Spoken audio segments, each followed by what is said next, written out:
तील चांदिवली विधानसभा निवडणुकीतील ईव्हीएमची तपासणी करण्याचे आदेश मुंबई उच्च न्यायालयाने दिलेले आहेत। देशाच्या इतिहासात पहिल्यांदाच मुंबई उच्च न्यायालयाने ईव्हीएमची तपासणी आणि छाननी करण्याची परवानगी दिली आहे। न्यायमूर्ती सोमशेखर सुंदरेसन यांनी हा आदेश दिलेला आहे आणि या प्रकरणातील याचिकाकर्ते हे काँग्रेस कार्य समितीचे सदस्य आणि माजी मंत्री नसीम खान आहेत।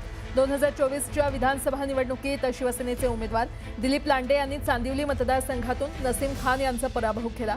खान यांनी या निकालाविरोधात मुंबई उच्च न्यायालयामध्ये याचिका दाखल केली होती। दरम्यान ईव्हीएमची तपासणी आणि छाननी करण्याचा आदेश ऐतिहासिक असून 16 आणि 17 एप्रिलला मुंबईत तपासणी होणार असल्याची माहिती नसीम खान यांनी दिली आहे।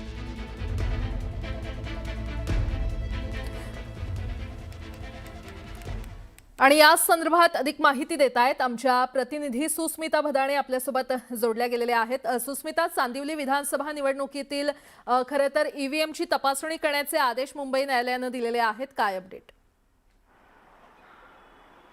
नक्कीच आपण बघतो की ईव्हीएमच्या बाबतीत विरोधकांनी कायमच अनेक प्रश्न उपस्थित केलेले आहे। इंडिया आघाडीने आपला प्रचार करत असताना निवडणुकीपूर्वीपासूनच ईव्हीएमच्या बद्दल अनेक प्रश्नचिन्ह निर्माण केलेले होते।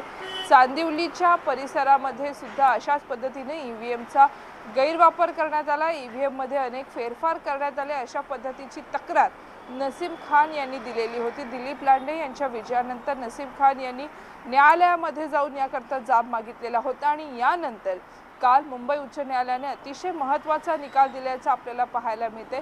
मुंबई उच्च न्यायालयाच्या निकालानुसार 16 आणि 17 एप्रिलला मुंबईतील चांदिवली आणि इतर काही भागांमध्ये जिथे जिथे हा अशा पद्धतीने ईव्हीएममध्ये काही फेरफार झाला आहे अशी शक्यता वर्तवण्यात आलेली आहे, अशा भागांमधील ईव्हीएम व्हीव्हीपॅट यांची डिजिटल चेकिंग ही केली जाणार आहे, डायग्नोस्टिक चेकिंग ही केली जाणार आहे।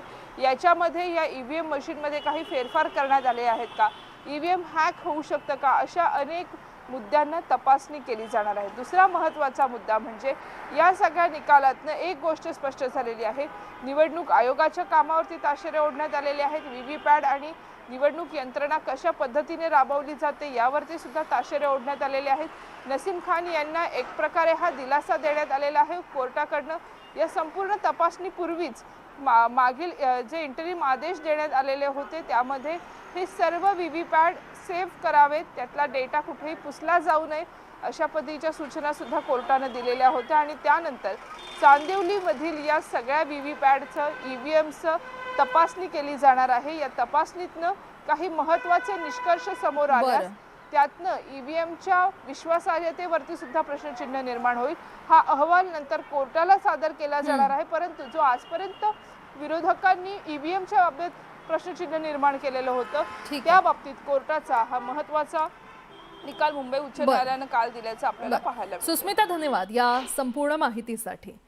महाराष्ट्रात तब्बल 1 कोटी मतदार वगळले जाण्याची भीती माजी निवडणूक अधिकाऱ्याने शिवसेनेच्या मेळाव्यात व्यक्त केली आहे। त्यामुळे सत्तेत सहभागी असलेली शिवसेना ॲक्शन मोडवर आलेली आहे। शिवसेनेचा एकही मतदार यादीतून वगळला जाऊ नये यासाठी शिवसेनेनं कंबर कसली आहे आणि याच पार्श्वभूमीवर शिवसेनेनं लोकसभा मतदारसंघाची आढावा बैठक लावली आहे। मतदार यादी विशेष सखोल पुनरीक्षण आणि हा शिवसेना बैठकीतला प्रमुख अजेंडा आहे। दरम्यान हातामधली कामं बाजूला ठेवून 15 मे पर्यंत जी मोहीम राबवली जाते त्यावर लक्ष द्या असे आदेश उपमुख्यमंत्री एकनाथ शिंदे यांनी दिल्याची माहिती आहे। त्याचबरोबर बीएलओ जर चुकीचा वागला तर त्याची तक्रार करण्याच्याही सूचना शिवसैनिकांना देण्यात आल्या।